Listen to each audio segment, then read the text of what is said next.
नमस्कार, मी प्रमिला झांबरे। तर आज मी दुधी भोपळ्यापासून थालीपीठ बनवणार आहे। त्यासाठी थोडासा भोपळा मी कट करून घेतलाय। दिसायला मोठा दिसतोय पण कवळा आहे। थोडासा कट करून साल काढून मी किसून घेतलेला आहे छोट्या किसणीने।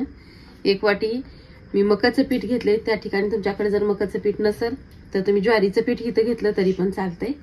हिरवी मिरची, लसूण आणि जिरे वाटून घेतले। थोडासा ओवा घेतलाय, कोथिंबीर आणि हळद घेतलेली। तर आपण आता ह्याला तिंबून घेऊया। पीठ मी चाळून घेतलेलं आहे। हे भोपळा किसून घेतलेला। थोडीशी कोथिंबीर टाकली मी, कोथिंबीर धुवून घेतलेली।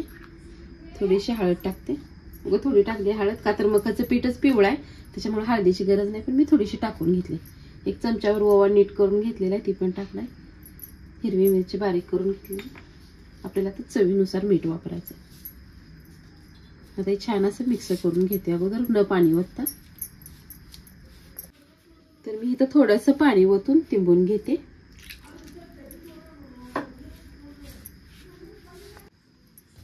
तर बघा असं मी पिठाचा गोळा तिंबून घेतलेला आहे। आता आपण थालीपीठ करायला एक गोळा काढून घेते। किती मोठं किती छोटं आपल्याला थालीपीठ बनवायचं त्याच्या अंदाजाने बनवायचं। मी एक तेल पिशवी कट करून घेतलेली। याला आणखी थोडंसं तेल लावून घेते। तर ह्याला आता छान असं मी थापटून घेते। हे नुसतं मकाचं पीठ असल्यामुळे चिरा पडते त्याच ह्याला। तर छान असं ह्याला वरून तेल लावायचं, मध्ये एक येस पाडले का तर धपाटा सगळीकडनं भाजलं जाते। तर वर पण थोडंसं तेल ओतून घेतलेलं आहे।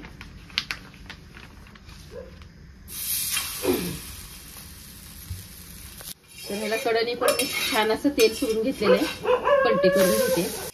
तर बघा दोन्ही साईडने छान असं खरपूस भाजून घेतलेलं आहे। तर मी ह्याला एका प्लेट मध्ये काढून घेते।